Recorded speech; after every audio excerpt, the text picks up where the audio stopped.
সোহাগ ভাই কি করো? কিছুই করি না রে। কিছু করি নাকি? সোহাগ ভাই তোমার থ্যাংক ইউ দিতে আসছি। তুমি দাদির বিষয়টা খুব সুন্দর করে হ্যান্ডেল করছো। আসলে তোমার কাছ থেকে অনেক কিছু শেখার আছে। আমরা যদি দাদির খোঁজ খবর না রাখি, দাদির খেয়াল না রাখি, তাহলে কারা রাখবো? দাদি আমগো বাপ চাচারা যেভাবে কষ্ট করে লালন পালন করছে, আর এখন আমরা দাদির লগে অন্যায় করতেছি। এটা ঠিক করতেছি না আমরা। আমগো তো খেয়াল রাখতে হবে, তাই না? সোহাগ ভাই জানো তোমার মনটা হয়েছে কাদামাটির মতো নরম। আমিও এখান থেকে দিনে একবার হলেও দাদির খোঁজ করবো। দেখো আমরা কেউ দাদির ঘরে গিয়ে একটু বললে, দাদির খোঁজ খবর নিলে দাদি যে কত খুশি হয়, মানে লাখ টাকা দেওয়া খুশি কেনা যাবে না। কিছু কইবা মা? সোহাগ, তেল মশলা পেটে বেশি গেছে, খাওয়ার পর থেকে কেমন জানি খুব কষ্ট হইতেছে। একটু গ্যাসের ট্যাবলেট এনে দিবি যদি তোর কষ্ট না হয়। মা কি খাওয়াই বললাম, দাও টাকা দাও, আমি আনতে চাইতেছি। সোহাগ ভাই কাকি তাহলে আমি যাই। সোহাগ ট্যাবলেট নিয়ে আসার পরে যা। সোহাগ তুই যা, আমি তনির লগে একটু গল্প করি। আচ্ছা ঠিক আছে, গল্প কর। তনি, তুই সোহাগের ঘরে যখন তখন কি করস? কি দরকার আইছস? কাকি এমনি গল্প করতে এসেছিলাম। চুপ কর, অসভ্য বেহায়া মায়া। তুই যদি আমার মায়া হইতি, পাও থেকে স্যান্ডেল গুলো তুই ইচ্ছা মতো পিটাইতাম। বড় কাকি আমি কি অন্যায় করছি? আপনার লোকে খারাপ ব্যবহার কেন করতেছেন? চুপ শয়তান সেমরি। আর কোনোদিন যদি তোর আমার সোহাগের ঘরে না দেখি, দিনগিত বেহায়া মায়া, মাথায় কোনো বুদ্ধি শুদ্ধি নাই। শোন, আমার সোহাগের মাথা নষ্ট করিস না। যা চোখের সামনে থেকে।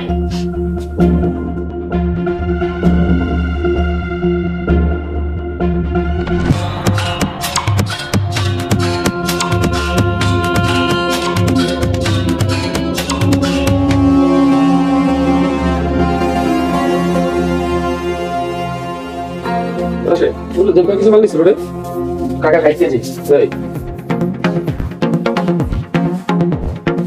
ভাই কেমন আছেন?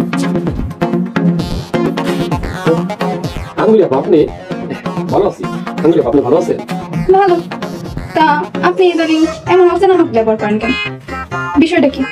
আঙ্গুলিয়া আপনি আমার দোকানের সম্মানিত কাস্টমার। সব কাস্টমারের সাথে আমি এইভাবেই কথা বলি, অত্যন্ত আদব লেহাজের সাথে কথা বলি। বাবা আদো বাবা লেহাজ? আপনি কেমন জানি বাসি মনের মতো উদয় গেছে, শরীরে জোশ নেই। বয়স হয়েছে না, উদানোটা তো অসম্ভব কিছু না। ওই বাতির মা, দোকানে বইসা কাশাকাশি কইরা রোগ জীবাণু না ছড়ায় ঔষধ খাস না কেন? এক্সকিউজ মি আঙ্গুরি আপা, সরি আঙ্গুরি আন্টি, আপনি বাতিল মাল কারে বললেন? পরে কইছি। খারাপ। এই ধর বাজারের লিস্ট। বাজারগুলা ব্যাগে বইরা রাখিস। আর তোর মালিক রে একটু দুধ ডিম কলা খাওয়াইস, শরীরে একটু জোর হইব। কে এর আবার কি হইছে? বাসি মুড়ি চিনস? বাসি মুড়ির মতো উদয় গেছে। ভালো মন্দ খাওয়া একটু তাজা কর। তুই ব্যাগ করলে এক দোকানে বইছে, বদমাইশ, কথাও বুঝে না। আমরা জানা দোকানটা কেমনে চলে।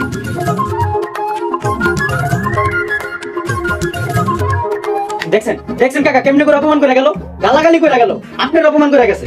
আপনার কি একটু শরীরে লাগে নাই? আপনি কি শরীর কাকা? না অভ্যাস আছে। বাবা তুই মাল বলে যেত, দেখে দে। কাকা আমি জীবনও মাল দিব না, মইরা গেলেও দিব না। আসি বাবা দে না, দে মাল দে। এই তো দিলেন মন্ডারে গলায়, আরসি কই আমার মন্ডারে গলায় দিলেন। খালি আরসি কইছেন দেখা দিতাছি, নাইলে জীবনও দিতাম।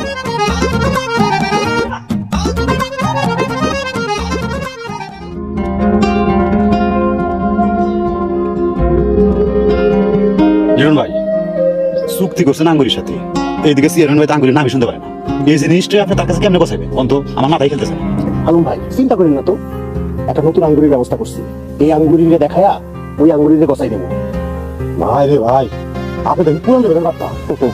নতুন আঙ্গুরির লগে চেয়ারম্যানের দেখা সাক্ষাৎ হইব, ফোনে মিঠা মিঠা কথাবার্তা হইব, তারপর না চেয়ারম্যান আমাকে পাতা করতে পা দিব। বাহ, ফ্যান্টাস্টিক আইডিয়া। লিটন ভাই আপনি আগে যান, আমি পিছে পিছে আছি। আলম ভাই শুকনা কথা তো চিরা ভিজে না, এই জন্য অর্থের দরকার। অর্থ জোগাড় হয়েছে, এই কামগুলো কিন্তু সব আটকাই আছে অর্থের জন্য। সামনে কিন্তু ইলেকশন, আবার নতুন আঙ্গুরিও টাকা চাইছে, পুরান আঙ্গুরিও অ্যাডভান্স চাই। কি করেন আপনি? লিটন ভাই কিছু জোগাড় হয়েছে। কত? 20। দূর মিয়া, আমাকে লাগবে 10 লাখ টাকা, আর 20,000 টাকা লেগে রয়েছে। এইসব টাকা দিয়ে কোনো কাম হয়? টাকার জন্য কাম করতে পারতেছি না, ভালো লাগতেছে না। দেখা এই লিটন ভাই রাগ করেন না তো, এটা জাস্ট টোকেন মানে, আর বাকি টাকা আমি ম্যানেজ করতেছি, আপনি কোনো টেনশন করেন না। আলম ভাই আমাদের কত টাকা দরকার? আপনার কোনো হিসাব আছে? আর আপনি নিয়েছেন 20,000 টাকা। আরে ভাই কইলামই তো, এটা জাস্ট টোকেন মানে, কাজ শুরু করে দেন, আর আমি তো আছি, টাকা জমা হয়ে যাবো, টেনশন করেন তাই না প্লিজ। চলুন দেখি কি করা যায়।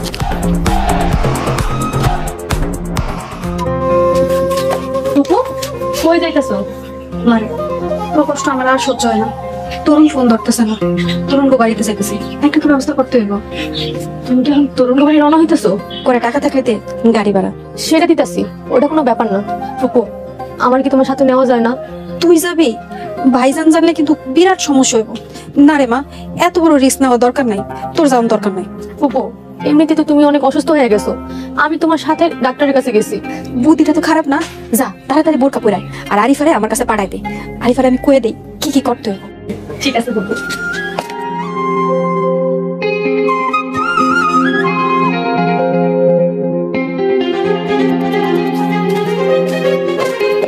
মা ডাকছো? হ্যাঁ তোরে ডাকছি। আরিফা, আমার শরীরটা খুব খারাপ লাগতেছে, আমি খুশিটা নিয়ে ডাক্তারের কাছে যাইতেছি। তোর মামা এলে কইস তো। আচ্ছা মা, কিন্তু তোমার কি হয়েছে? আমার অস্থির লাগতেছে, পড়াটা ধরপড় করতেছে, শরীর কাঁপতেছে। যা শিখাই দিছি তাই কিন্তু কইস। আচ্ছা মা, তুমি কোনো টেনশন করে না। ফুপু চলো। কিন্তু ফুপু, তরুণে কই খুঁজবা? আচ্ছা, একটা উপায় আছে, যাইতে যাইতে কমনে। ফুপু চলো।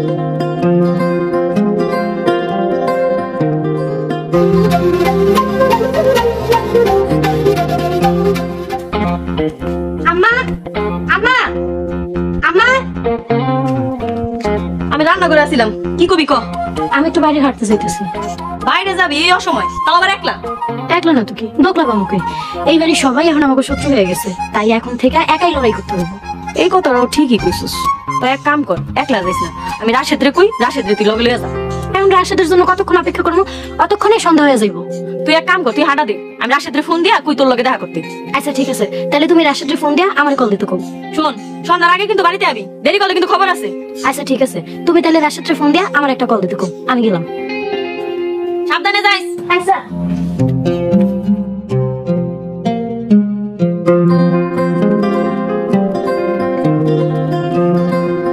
হ্যালো, আসসালামু আলাইকুম মহেশ ভাই, আমরা কিন্তু আয় করছি। ওয়ালাইকুম আসসালাম। তরুণে তো সেই কখন পাঠায় দিছি, এখনো পৌঁছায় নাই? না ভাই, দেখতেছি না তো। ভাই তরুণের ফোন বন্ধ কেন? বোন, ওর ফোনটা নষ্ট হয়ে গেছে। আচ্ছা, মোবাইলটা নষ্ট হয়ে গেছে না? ফুপু, ওই যে তরুণ। ভাইজান, মনে হয় দেখছি। ভাইজান, তরুণটা কি আমরা আহনের কথা কিছু কইছেন? আরে না, আপনি না করছেন না, আমি তো তরুণ কিছুই কই নাই। ও আচ্ছা। আচ্ছা ঠিক আছে, আসসালামু আলাইকুম বোন। আচ্ছা, ওয়ালাইকুম আসসালাম। ফুপু, এখন কি করো? দূর ভাইয়া, সবকিছু কি আমার হিগাই দিতে হয় নাকি? যা যা, তরুণের লগে কত কম, সামনে যা। কিন্তু ফুপু, আমার তো কেমন বুক ধরপড় করতেছে, ভয় লাগতেছে। এটাই তো স্বাভাবিক। পছন্দের মানুষরে দেখবি, দেখলে পরে বুক ধরপড় করবো, সামনে যেতে ভয় ভয় লাগবো। এটাই তো স্বাভাবিক, এটা হলেই ভালো। যা যা, কত কম। আচ্ছা, তাহলে তুমি থাকো এদিকে।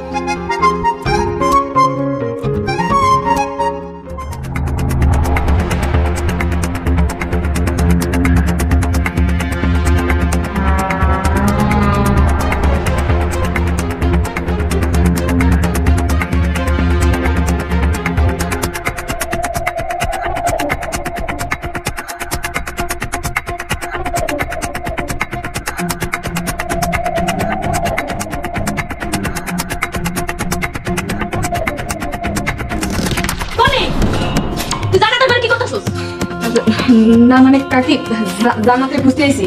জান্নাত কই? জান্নাত, এই জান্নাত। বড় করে নাটক করতেছস তুই? ওই তুমি ঘরে শুনি, তুই জান্নাতের ঘরে কোন মতলবে ঢুকছস? আর তোর হাতে কি দেখি?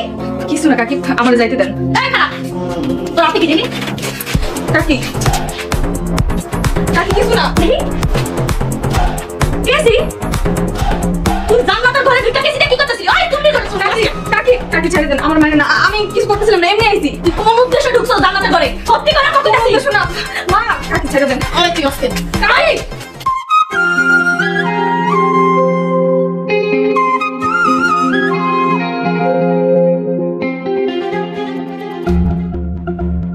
খুশি তুমি?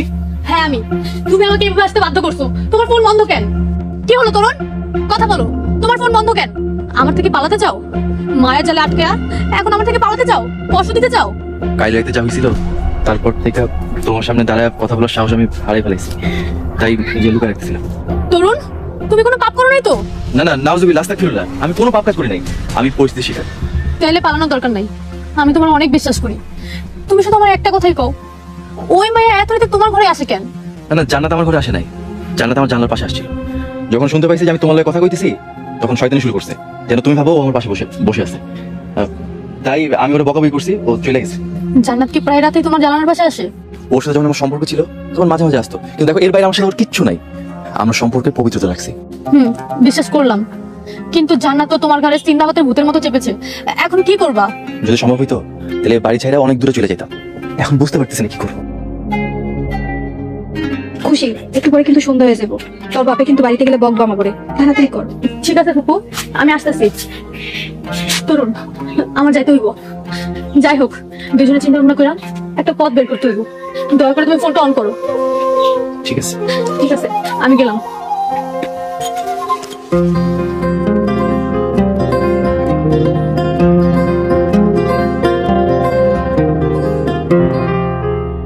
ছোট কাকি, ছোট কাকি আমার সাইডে দেন। আমার মনে খুব নষ্ট হইব। ছোট কাকি সাইডে দেন প্লিজ। ছোট কাকি প্লিজ আর গোষ্ঠী গিলাই চুপ থাক।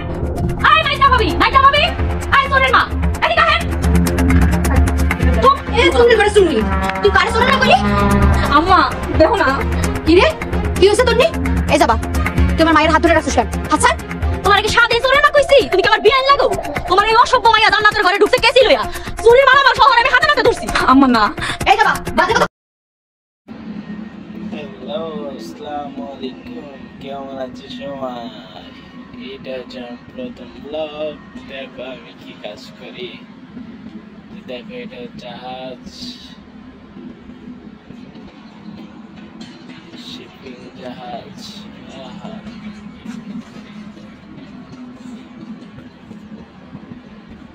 কন্টেইনার।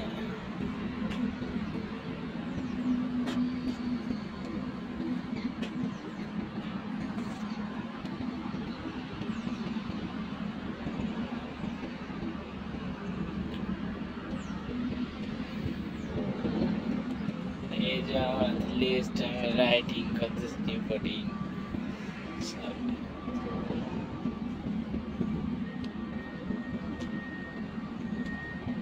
কেমন লাগছে?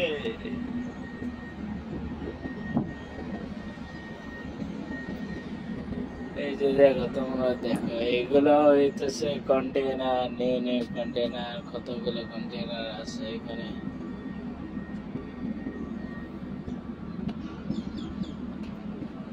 এটা জাহাজ, জাহাজের লোডিং চলতেছে কন্টেনার। এই যে কন্টেনার গুলো দেখতেছেন, এই কন্টেনার গুলো লোড হবে এখানে,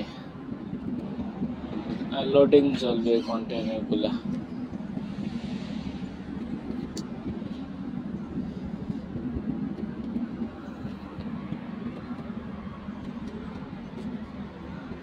সবাই এনজয় করেন।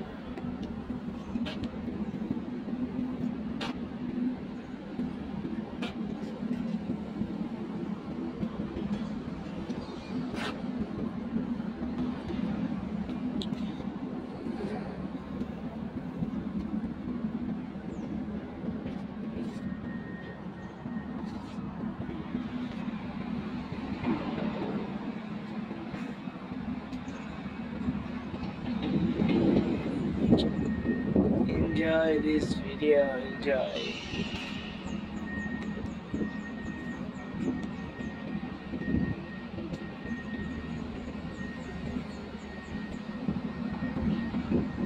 আমি আছি মরিশাস, আফ্রিকা।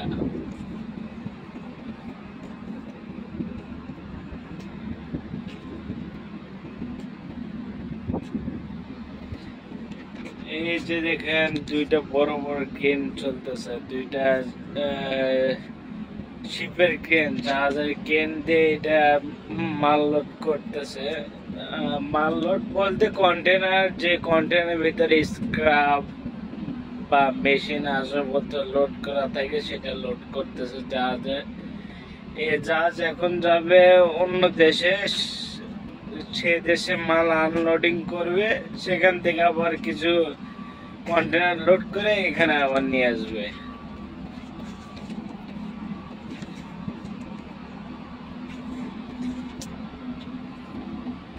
এই আর কি, এরকমই চলতেছে।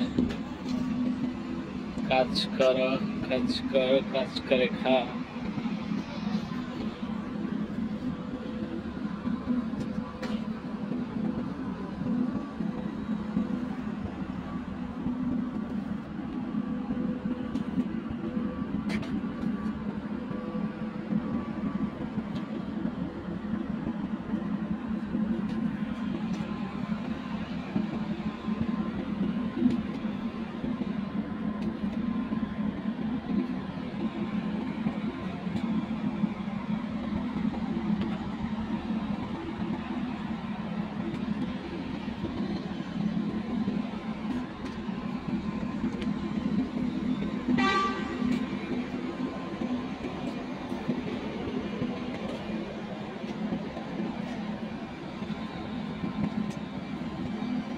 যে এখন আপনাদের আরেকটা জিনিস দেখাবো, সে কিভাবে ট্রেন দিয়ে কন্টেনার গুলো লোড করে।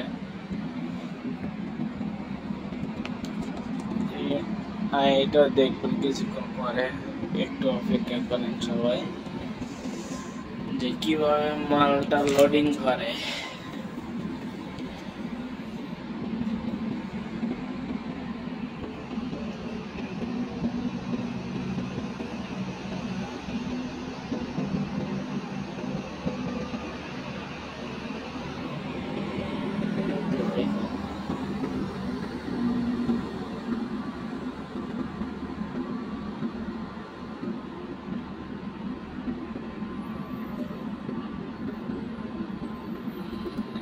ওই যে লোকজন কন্টেনারে উঠতেছে, আর কি বলে যে ওইটা লোডিং হবে। দেখেন সবাই ভালো করে দেখেন।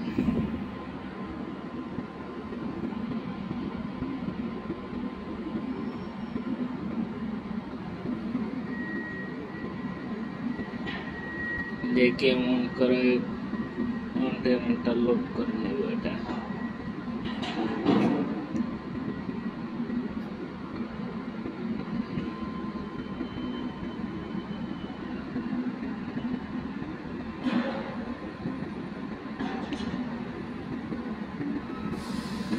এই যে কন্টেনারটা উপরে তুলতেছে আস্তে আস্তে।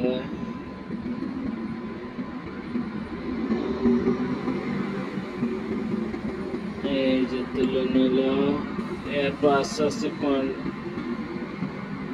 শিপের ভিতরে ঢুকে নেবে এটা।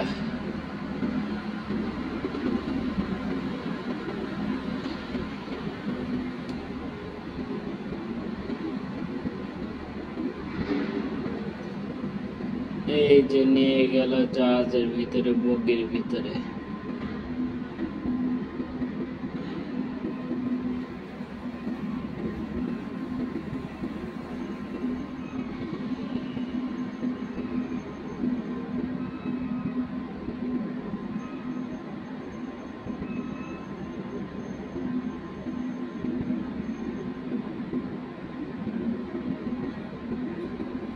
এই যে নিয়ে গেছে জাহাজের ভিতরে, এখন ওই কন্টেনার গুলো রাখবে।